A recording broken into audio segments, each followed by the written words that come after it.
Let's mic देश का मिजाज ईस्ट।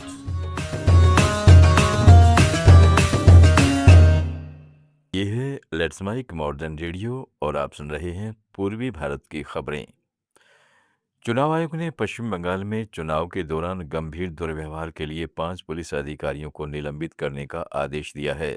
अधिकारियों ने बताया है कि चुनाव आयोग ने पश्चिम बंगाल सरकार को डायमंड हार्बर में तैनात 5 पुलिस अधिकारियों को निलंबित करने और उनके खिलाफ अनुशासनात्मक कार्रवाई करने का निर्देश दिया है।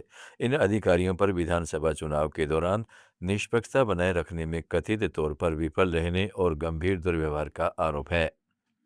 ईडी ने पश्चिम बंगाल में कथित सार्वजनिक वितरण प्रणाली घोटाले की मनी लॉन्ड्रिंग जांच के तहत कई स्थानों पर छापे मारे हैं। अधिकारियों ने बताया है कि निरंजन चंद्र शाह के परिसर समेत कोलकाता, वर्धमान और हावड़ा में आपूर्तिकर्ताओं और निर्यातकों से जुड़े करीब 9 परिसरों पर तलाशी जारी है।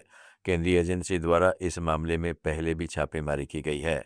पश्चिम बंगाल में विधानसभा चुनाव के दूसरे चरण के लिए 29 अप्रैल को मतदान होगा। पहले चरण का मतदान 23 अप्रैल को हो चुका है।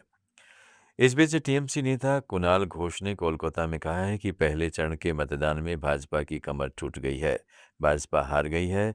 ममता बनर्जी के नेतृत्व में चौथी बार सरकार आने वाली है। जिन 152 सीटों पर मतदान हुआ है उनमें से टीएमसी को 125 से 135 सीटें मिलेंगी। इसलिए भाजपा के नेता हताशा में बयान दे रहे हैं। अब दूसरे चरण में भी रिकॉर्ड बनेगा। हम पश्चिम बंगाल की जनता, माताओं बहनों से अनुरोध करते हैं कि पहले चरण की तरह ही दूसरे चरण में भी घरों से निकलकर मतदान करें, जिससे मतदान प्रतिशत और बढ़े। প্রথম পর্বের যে ভোট তাতে বিজেপির কোমর ভেঙে গেছে, বিজেপি হেরে গেছে। তৃণমূল কংগ্রেস চতুর্থবার ক্ষমতায় আসার মাননীয় মুখ্যমন্ত্রী মমতা বন্দ্যোপাধ্যায়ের নেতৃত্বে সরকার গড়ার ভিত পুজো হয়ে उधर भाजपा के राष्ट्रीय अध्यक्ष नितिन नबीन ने अरविंद केजरीवाल द्वारा पश्चिमी बंगाल में प्रचार किए जाने पर कहा, जिस नेता के प्रति कोई आकर्षण नहीं रहा, जिस नेता से पूरा देश त्रस्त हो गया है, मैं मानता हूं कि उस नेता में प्रचार करने का नैतिक कर्तव्य कहाँ बचा।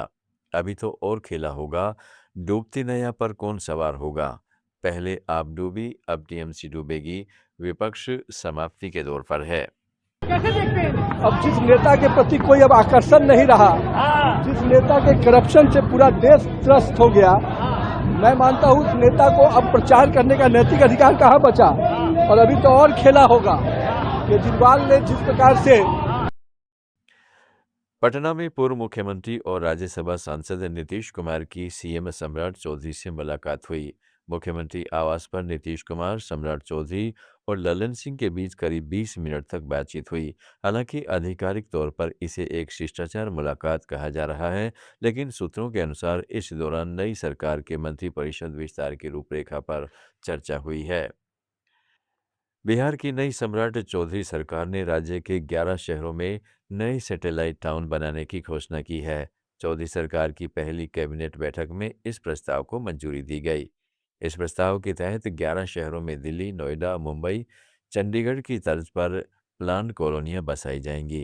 इसमें रिहायशी के साथ साथ कॉमर्शियल स्थान पहले से तय होंगे।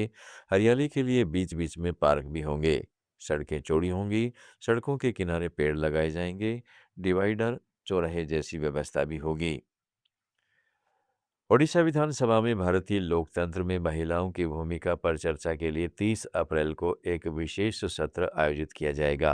इस दौरान शासन और नीति निर्माण में महिलाओं के योगदान, चुनौतियों और अवसरों से संबंधित प्रमुख मुद्दों पर चर्चा होगी। यह सत्र विशेषकर महिला आरक्षण विधेयक के संदर्भ में महिलाओं के राजनीतिक प्रतिनिधित्व पर व्यापक राष्ट्रीय चर्चा के बीच होने जा रहा है। छत्तीसगढ़ के सीएम विष्णुदेव साय ने राघव चड्ढा का भाजपा में स्वागत किया है। उन्होंने कहा, आज भारतीय जनता पार्टी न केवल देश बल्कि दुनिया की सबसे बड़ी राजनीतिक पार्टी बन चुकी है। सबका विश्वास भारतीय जनता पार्टी, एनडीए और प्रधानमंत्री नरेंद्र मोदी के प्रति निरंतर बढ़ता जा रहा है। पश्चिम बंगाल, उड़ीसा, छत्तीसगढ़, झारखंड और बिहार की ताज़ा खबरों के इस डेली बुलेटिन को रोजाना सुनने के लिए डाउनलोड करें लेट्स माइक ऐप। जुड़े रहिएगा लेट्स माइक के साथ।